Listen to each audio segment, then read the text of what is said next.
Fala galera do Numanice, tudo bem por aí? Todo mundo tranquilo? Bom, hoje eu tô aqui para falar um pouquinho para vocês sobre um lance que eu curto muito. O Paulinho já explicou um pouquinho o que a gente quer fazer, né?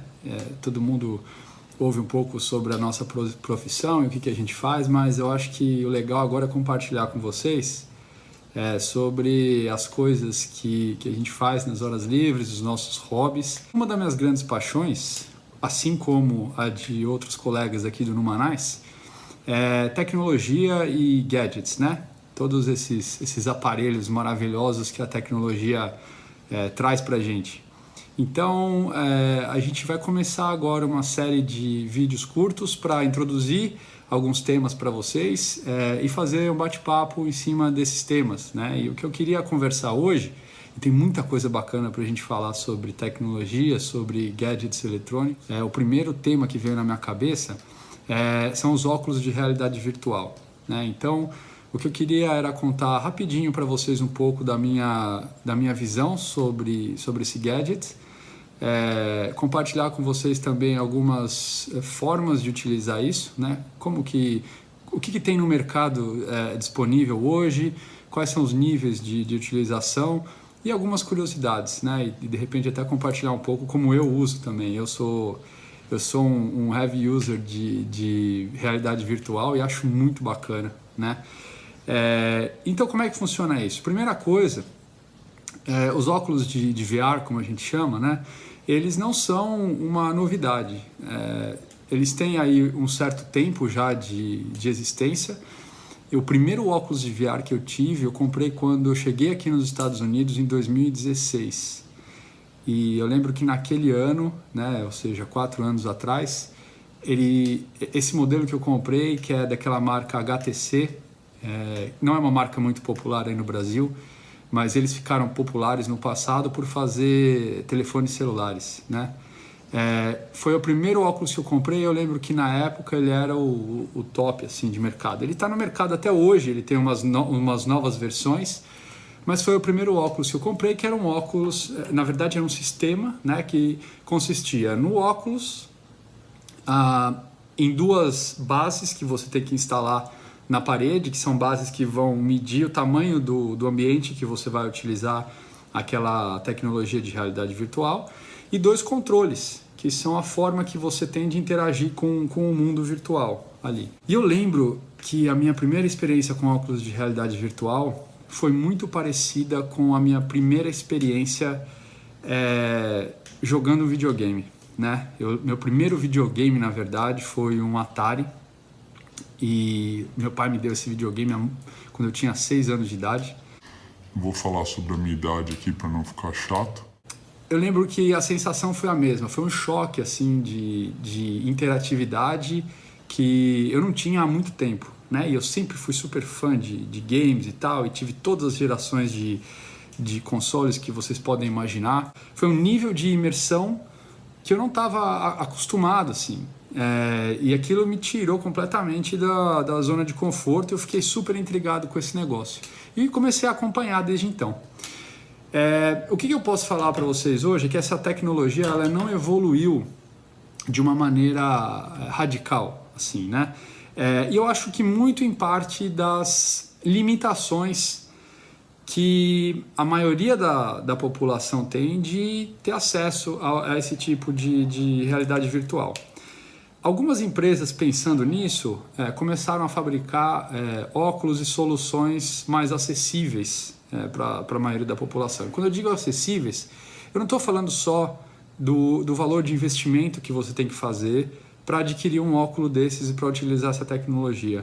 Eu estou falando também um pouco da complexidade para você conseguir extrair o máximo dessa tecnologia, porque você precisa fazer uma série de configurações, precisa ter uma máquina boa, precisa dominar um pouquinho algumas coisas em termos de PC, e hoje nós sabemos que a maioria das pessoas não usa mais um PC tradicional, né? Enfim, então empresas como a Samsung, como o Google, têm investido cada vez mais em tecnologias móveis, né? Em óculos de realidade virtual, que você pode usar tendo o seu celular como base, por exemplo, né? O Google, e aí eu falo até com propriedade por trabalhar lá, o Google inventou há uns 5 anos atrás, 6 anos atrás mais ou menos, o primeiro cardboard que a gente chamava, que era literalmente uma caixa de papelão com 2 lentes. Você encaixava o seu telefone celular dentro dessa caixa, e você procurava no YouTube vídeos que a gente chamava de 360 com VR. Era uma forma muito legal de experiência de realidade virtual, super acessível, super barata, mas que era limitada em termos de interatividade, porque você só conseguia, de fato, olhar para as coisas, você não conseguia tocar em nada, você não conseguia mexer em nada, né? Tem muitas empresas fazendo, por exemplo, no setor automotivo, fazendo test drives virtuais, onde você consegue sentar no banco do motorista ou do passageiro, com algum motorista famoso, de repente, dirigindo o carro, e você consegue olhar para o carro, né, através daqueles óculos, você consegue enxergar o painel, você consegue movimentar a cabeça e olhar para a parte de trás do carro, você consegue ter uma noção de espaço, você consegue andar ao redor do carro. Uma outra possibilidade de uso, que aí é um uso mais heavy-end que a gente chama, são os óculos que funcionam através de computador. E aí, é claro que é fundamental para você extrair 100% desse recurso, que você tenha um computador com uma boa placa de vídeo, com uma boa memória, porque isso tudo garante que o software que vai estar rodando, o jogo, por exemplo, que vai estar rolando dentro desse óculos de realidade virtual, tem uma performance boa. E aí, entre possibilidades, você tem os óculos que chamam Oculus Quest, né? É um modelo de óculos de realidade virtual. A própria HTC, que eu mencionei no começo, tem um modelo que chama Vive, e aí eles têm vários modelos diferentes, com preços diferentes, com tecnologias diferentes. E aí, pensando um pouquinho em game também, o próprio PlayStation 4 oferece o sistema de realidade virtual dele, que é o PS4 VR, que também é bastante interessante, acho que mais fácil do que o computador em termos de instalação, de manutenção e etc. A mensagem geral que eu gostaria de deixar aqui hoje, e até para a gente discutir, existem opções interessantes hoje no mercado com uma série de preços e de configurações diferentes, e é algo que tem evoluído cada vez mais. A gente tem visto cada vez mais as indústrias investindo em software para ser consumido com isso. E eu acho que essa situação em que nós vivemos hoje também tem acelerado esse processo. Então, algumas coisas que me saltam aos olhos hoje, primeiro, são cinemas dentro do VR, onde você consegue entrar no auditório, na sala, e assistir um filme naquela tela enorme, com a sensação de como se você estivesse sentado ali no cinema.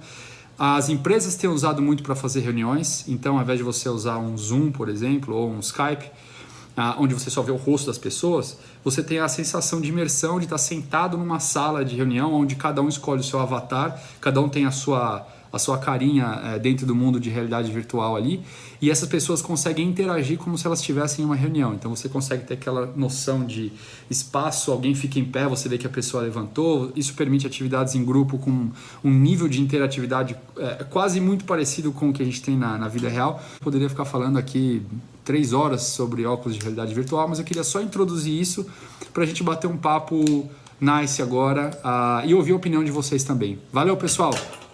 Tudo de bom. Abração.